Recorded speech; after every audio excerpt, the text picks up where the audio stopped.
வணக்கம் நண்பர்களே, நான் Manikandan. This is Mani's travels with hope. இது மாதிரி தொடர்ந்து பல வீடியோக்கள் வரப்போது. அதுக்கு நீங்கள் செய்ய வேண்டியது எல்லாம் நம்ம சேனலை சப்ஸ்கிரைப் பண்ணி ஆதரவு கொடுக்க வேண்டியது மட்டும்தான். இன்றைக்கி இந்த வீடியோவில் ஒரு மகிழ்ச்சியான தகவலை பார்க்க போகிறோம். அதுவும் குறிப்பாக கோவை மக்களுக்கு ஒரு மகிழ்ச்சியான செய்தி அப்படின்னு தான் சொல்லணும். இன்றைக்கி நிறைய ரயில்கள் கோவையிலிருந்து வேண்டும் அப்படின்னு வேண்டுகோள் வச்சாலுமே இடப்பற்றாக்குறை அப்படிங்கிற ஒரு காரணத்திற்காக அதிகப்படியான ரயில்கள் இயக்கப்படுவது இல்லை.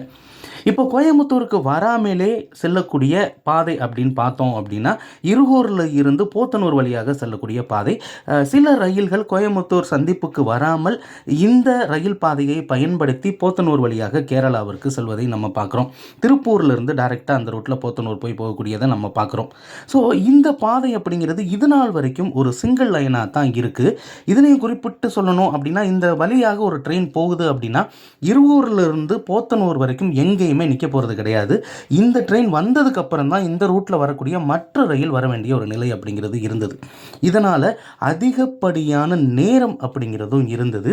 அதனால் ஒரு புதிய முயற்சியாக போத்தனூரை கோயம்புத்தூரின் இரண்டாவது முனையமாக மாற்ற வேண்டும் அப்படிங்கிற கோரிக்கை, அதற்கும் மத்திய அரசு கிட்டத்தட்ட ஒப்புதல் அளித்தது மாதிரி தான். அதற்கான ஆயத்த பணியாக இந்த இருகூர் போத்தனூர் ரயில் பாதை இரட்டை ரயில் பாதையாவதற்கு ரயில்வே வாரியமானது ஒப்புதல் வழங்கி இருக்கிறது. இந்த இரட்டை ரயில் பாதை அமைஞ்சிச்சு அப்படின்னா கோயம்புத்தூருக்கு வரக்கூடிய 100% ரயில்களில் குறைஞ்சது ஒரு 25% ரயில்களாவது இந்த பைபாஸ் வழியாக மாற்றி விடப்பட்டு கோயம்புத்தூருக்கு வராமலே செல்றதுனால கோயம்புத்தூரில் பிளாட்ஃபார்ம் தட்டுப்பாடு அப்படிங்கிறது ஏற்படுறதுக்கான வாய்ப்பு அப்படிங்கிறது குறையும்.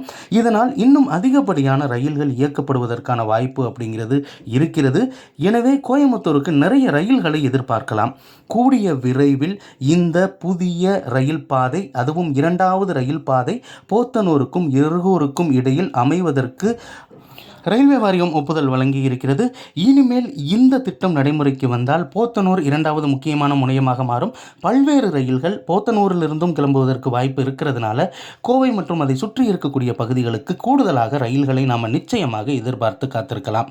இந்த வீடியோவில் நான் கொடுத்த தகவல்கள் உங்களுக்கு போதுமானதாகவும் அதே நேரத்தில் பயனுள்ளதாகவும் இருந்திருக்கும் அப்படிங்கிற நம்பிக்கை நிச்சயமாக எனக்கு இருக்கிறது.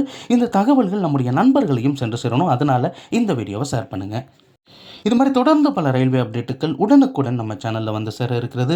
அதற்கு நீங்கள் செய்ய வேண்டியது எல்லாம் நம்ம சேனலை சப்ஸ்கிரைப் பண்ணி ஆதரவு கொடுக்கறதோடு நிறுத்திக்கிடாமல் இந்த தகவல்கள் உங்களுக்கு பிடித்திருந்தால் உங்களுடைய நண்பர்களுக்கு ஷேர் பண்ணுங்கள், லைக் பண்ணுங்கள். அடுத்த ஒரு வீடியோவில் பார்ப்போம். அது வரைக்கும் நன்றி, வணக்கம்.